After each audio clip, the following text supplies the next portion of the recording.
Ini bertanya, kiranya seorang murid berselisih dengan murid, itu tanda madat gurunya terputus. Maka seandainya itu berlaku, apa yang harus murid itu lakukan? Taib.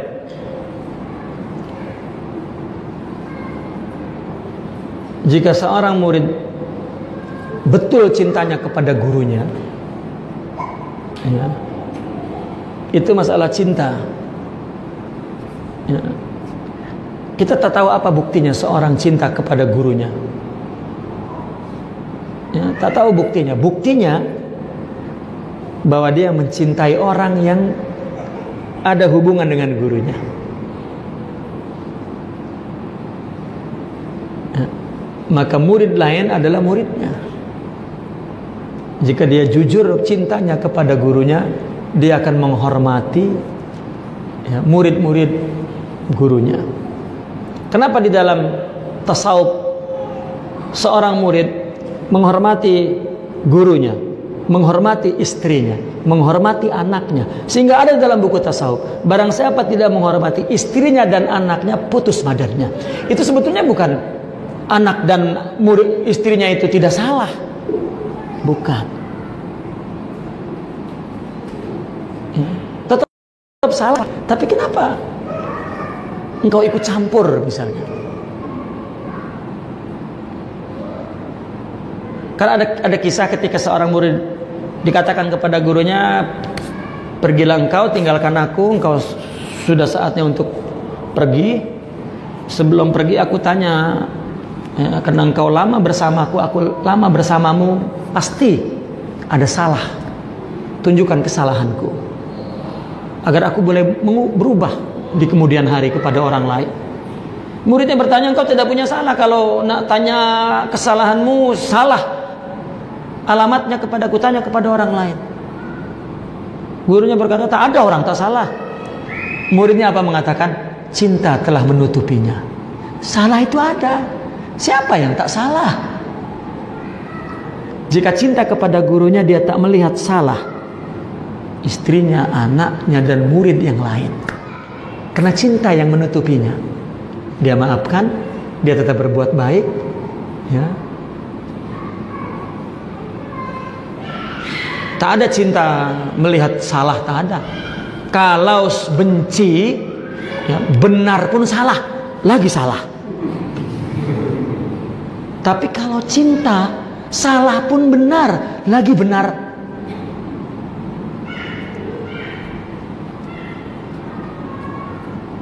Ini jadi kaidah.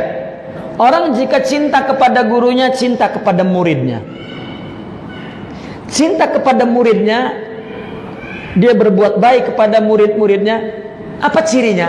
Jika dia keluar kepada orang lain, dia berbuat baik kepada semua orang. Ini cirinya.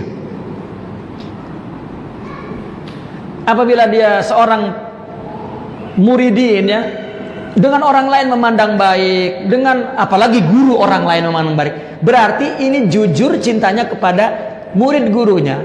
Dan itu pertanda bahwa dia jujur dengan gurunya. Jika ada orang memandang guru orang lain rendah, dusta dia cinta kepada gurunya. Dusta, bohong, palsu, bukan, bahkan penipu. Tak ada. Guru tak akan mengajarkan guru kepada murid. Ya. Jangan hormati itu guru, itu bukan guru. Ya. Jika ada orang mengaku guru tapi merendahkan guru lain, itu pun bukan guru pula. Ya, itu kang guru. Tahu kang guru? Ya, bukan guru, itu kang guru. Para masai itu selalu cakap kepada murid rapatnya, aku takut keburukanku itu yang menurun padamu. Orang semua punya sisi buruk. Ya. Seorang murid begitu melihat sisi buruk gurunya, itu hikmah. Mungkin tak seberapa dengan kebaikannya. Ya. Bukan, loh, buruk sama dong dengan saya, loh. Tak ada. Orang jika tidak dengar kepada gurunya, tidak pandai berakhlak, bagaimana dengan yang lain? Salah satunya dengan muridnya. Itu pertanda madad gurunya tidak ada. Tutup buku, sudah kaidah. Dia buang-buang masa berguru itu. Lebih baik tinggalkan guru, cari guru yang lain. Sudah. Kalau sekarang terjadi macam itu semua, ya itulah makanya tasawuf tidak berbuat apa-apa terhadap dunia ini. Sedangkan tasawuf itu solusi. Ya. Ternyata di sini malah problem bukan solusi. Itu sebab cinta. Seorang murid jika salah dengan murid, mestinya cium kakinya itu murid. Kenapa? Karena dia guruku. Begitulah sahabat Rasulullah dengan sahabat. Lihat bagaimana kisah sahabat Rasulullah. Berselisih dalam pahaman, tapi satu sama lain. Coba, Abu Darda bertemu dengan Abu Dzar al-Ghifari. Abu Dzar al-Ghifari itu ya, sebagai orang yang dikenal fana. Ketika babul fana, sahabat kepada sahabatnya antara lain adalah Abu Dzar al-Ghifari. Abu Dzar al-Ghifari tengah merungut, mungkin dia tengah memikirkan masalah. Lalu bertemu dengan Sidna Abu Darda. Begitu dia berada memberi salam, Assalamualaikum. Waalaikumsalam, merungut. Maka Abu Darda lari mengambil tangannya untuk dicium. Lalu Sidna Abu Dzar mengatakan, ya, ada apa engkau? Ya Abu Dzar, aku melihat wajahmu merungut kepadaku. Aku takut engkau benci kepadaku. Karena jika engkau benci kepadaku, Allah pun murka kepadaku. Itu sahabat dengan sahabat. Dia ketakutan kepada Abu Dzar itu benci dengan dia karena Allah takut murka. Lalu beliau menjawab, mana boleh aku murka kepada orang yang telah dimuliakan oleh Rasulullah. Coba, memang dia siapanya Rasulullah? Abu Dzar mengatakan, bagaimana aku murka denganmu kepada orang yang dimuliakan oleh Rasulullah. Ya Allah, jika orang sahabat berarti jujur kepada cinta kepada gurunya, maka itu dia pun panah kepada sahabat satu sama lain. Sahabat itu apabila datang, sahabat yang lain berdiri. Sementara sahabat yang datang, ya, kenapa berdiri? Saya siapa? Ya. Lalu yang menghormati apa? Li'annakum min ashabi Rasulillah. Itu saja. Karena engkau sahabatnya Rasulullah. Sayyidina Umar menjadi khalifah, lalu menyuruh sahabat untuk pergi berdakwah. Sayyidina Umar mengikutinya dari belakang hingga perbatasan. Padahal sahabat sudah melarang. Ketika Sayyidina Umar mau keluar dari pintu, sahabat sudah menutup, stop. Kamu jangan keluar dari sini. Ya. Karena nak menghormati, nak mengantar, stop. Ya. Kamu tidak boleh keluar dari sini. Ya. Kata Sayyidina Umar, oke. Dia pergi, diikuti sampai ke perbatasan. Begitu tengok, Sayyidina Umar mengikuti karena dia khalifah. Maka dia datangi, ya, jangan bikin aku malu. Kenapa engkau mengantar? Lah, kata beliau, karena engkau adalah sahabat Rasulullah. Ini jujur cintanya kepada Rasulullah. Padahal setiap sahabat merasa bahwa dia paling dekat kepada Rasulullah. Padahal aku paling dekat. Kalau sekarang murid mengaku aku paling dekat, yang lain jauh. Itu dusta cintanya kepada gurunya. Aku yang paling dekat, yang lain jauh. Lu, kita orang tua coba, kan dekat semua kepada anak. Kalau anak mengatakan, kenapa dia dekat dengan dia, bukan dekat dengan aku? Kan ini anak tidak dewasa, budak lagi. Ya oke lah, itu anak batin, anak perut. Kalau anak kandung, kalau anak tarekat, anak sufi itu anak rohani. Mestinya lebih rohani hidupnya. Memandang saja buruk kepada murid gurunya, sudah inqata al madad. Itu nggak ada tawar-menawar dalam. Ya. Orang mungkin tetap bersama gurunya sampai wafat, padahal sudah tidak jadi muridnya sejak awal. Tapi guru tetap menemaninya. Adab dia kepada murid. Maka setiap murid periksa kepada dirinya masing-masing. Apakah dia betul-betul memahami isyarat gurunya dan beradab kepada gurunya. Nah ini di dalam tarekat itu madrasatul adab. Maka ada begitu-begitu tinggi. Bukan seperti apa yang dia paham.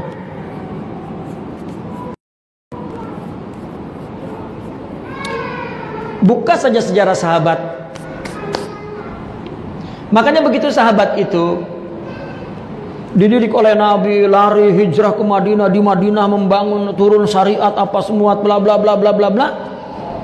Giliran mereka Nabi wafat, giliran mereka pergi ke masyarakat, mereka begitu beradab kepada orang.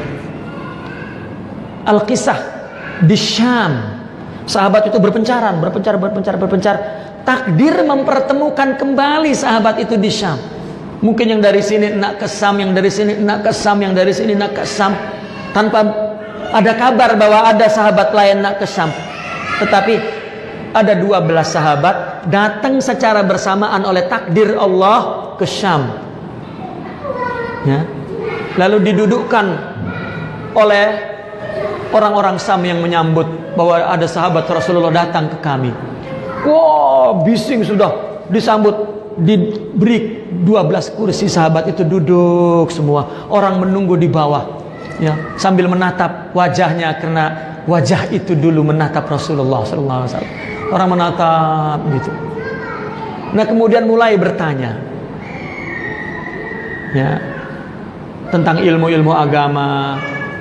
Ketika bertanya, maka sahabat yang pertama duduk sebelah sini mengatakan, yang menjawab ya adalah beliau.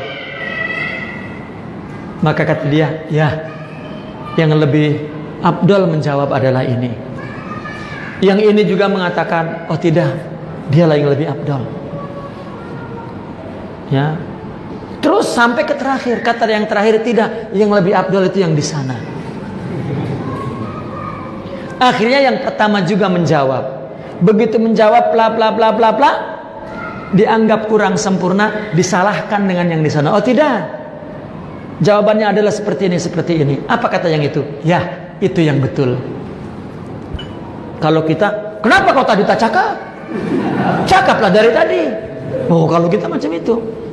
Nah, tapi dia, itu yang betul. Dan bukan merasa, oh, inilah sahabat yang sebenarnya. Tak. Ya. Dia bangun dan duduk.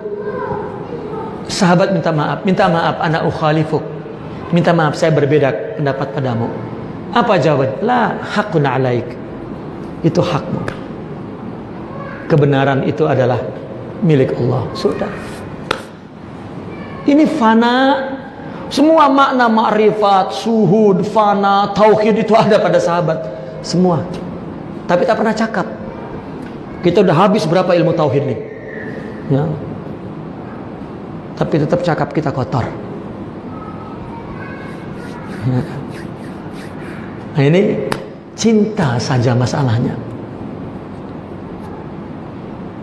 Kalau nak baca bagaimana murid dengan murid baca kisah sahabat. Itu Sayyidina Ibnu Mas'ud dengan Sayyidina Umar, oh, sampai ya orang mencatat 100 berperbedaan pendapat antara Sayyidina Umar dengan Ibnu Mas'ud. Jika ada di majelis tak pernah sama. Sayyidina Umar, jika Ibnu Mas'ud berpendapat ke Sayyidina Umar tidak seperti ini, dia senyap. Sayyidina Umar kalau cakap, Ibnu Mas'ud mengatakan tak seperti ini. 100 perbedaan pendapat itu. Ya. Tapi ketika Ibnu Mas'ud ditanya, ya Ibnu Mas'ud, Bagaimana kalau Sayyidina Umar tidak ada? Oh, Islam akan retak. Ya. Dinding ini kalau retak sama kan? Sayyidina Umar itu adalah perekat agama ini. Kalau dia tidak ada akan retak. Perbedaannya mana? Tak ada. Dia perbedaan itu hak. Sunatullah. Adapun orang benci berbeda itu adalah akhlak buruk. Ya, perbedaan. Hatta kita dengan Wahabi misalnya berbeda. Kenapa? Karena akhlak buruk jadi benci. Selesai. Lagi dengan sesama. Perpecahan itu keluar dari akhlak buruk, dari kufur secara hakikat, bukan kufur secara syariat ya. Kufur itu yang membuat syirik, kufur itu yang membuat perpecahan, bukan perbedaan pendapat, bukan. Kalau bahkan kata ulama-ulama a'immah fuqaha, ya, andaikan sahabat tidak berbeda pendapat, kita akan kesusahan. Tapi karena berbeda pendapat, maknanya selalu ada saja problem yang jawabannya ada pada sahabat. Ya, pada jawaban yang berbeda itu selalu ada problem yang merujuk kepada perbedaan itu. Itu yang sehingga ulama mengatakan perbedaan pendapat itu rahmat. Karena oke, saya tidak bicara apa sebabnya perbedaan rahmat, cuman akhlak.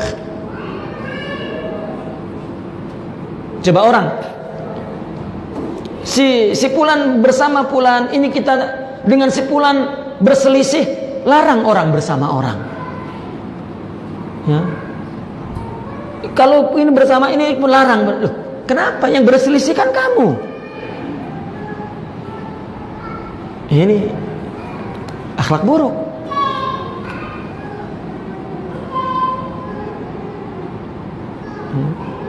Berselisih kepada ini orang cakap, kenapa kamu rapat dengan dia? Kenapa? Dia itu orangnya seperti ini. Itu kan dengan dia kan? Dengan kita?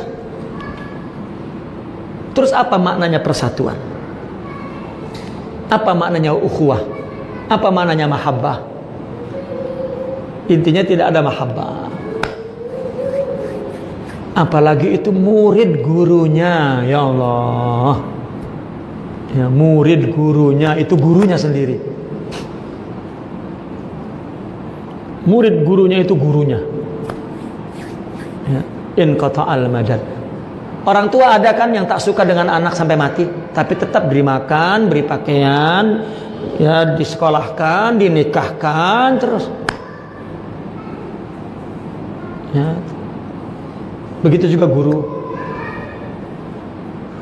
Ya kalau ada guru, ada murid, atau orang tua buang anak, atau ada guru buang murid, bukan guru lah namanya. Ya. Tidak berarti guru sudah kamu pergi aku sumpahi,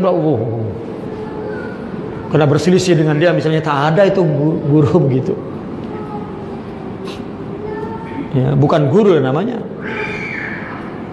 Kisah-kisah Syekh Abdul Qadir Al-Jilani, ya, sampai ditinggalkan oleh muridnya. Ya. Sedarnya ketika muridnya nak minum khamar. Ya. Lalu teriak. Ini dia sudah punya murid lagi. Lalu teriak, murid itu mengatakan, "Ya Syekh Abdul Qadir Al-Jilani." Pecah dia punya cawan. Baru ingat.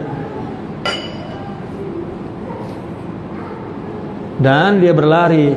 Itu terjadi kalau tidak salah di Syam, di Khurasan, dan dia berlari ke Baghdad, tidak berhenti sampai ke pintu Sayyidina Abu Bakar, Syekh Abdul Qadir Al-Jilani. Itu kisah-kisah. Padahal itu akhlak kepada semua, cuman unik di dalam murid dengan guru itu unik. Ya, dikiranya, kenapa mesti macam itu? Semua sebetulnya akhlak itu bukan kepada Cuman sumber pendidikannya di situ. Seperti sahabat kepada Rasulullah. Lihat sahabat setelah dia kembali kepada manusia. Semuanya Rasulullah itu. Itu sebab ulama makanya pewaris. Semuanya Rasulullah sahabat itu. Kalau dia kepada Rasulullah tidak. Coba sahabat di depan Rasulullah diumpamakan seperti jika duduk di depan Rasulullah, ya, seperti burung di atas, seperti di kepalanya ada burung. Coba kalau kira-kira di sini ada sesuatu, mesti, ya, artinya tak bergerak kan?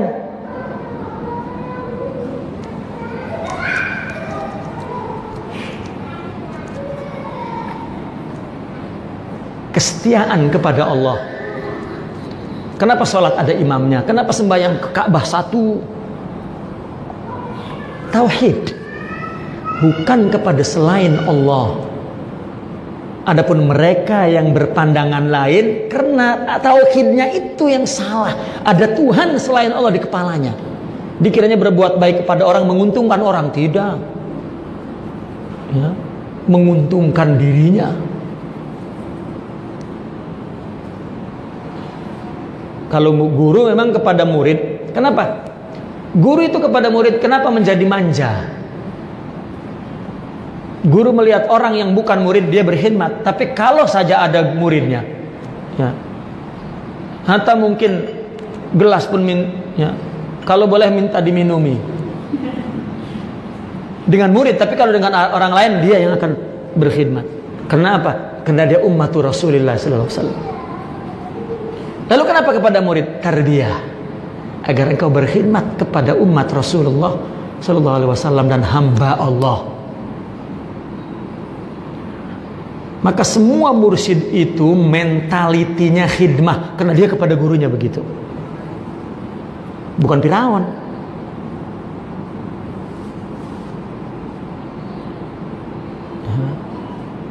Saya sering menyaksikan seorang masyayikh di depan muridnya, hatta dia batuk, tahu, batuk sakit di depan muridnya. Aku sakit.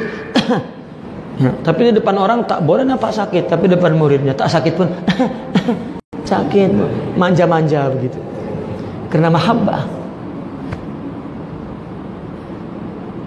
Ya. Muridnya pun bertanya, ada apa? Ada apa?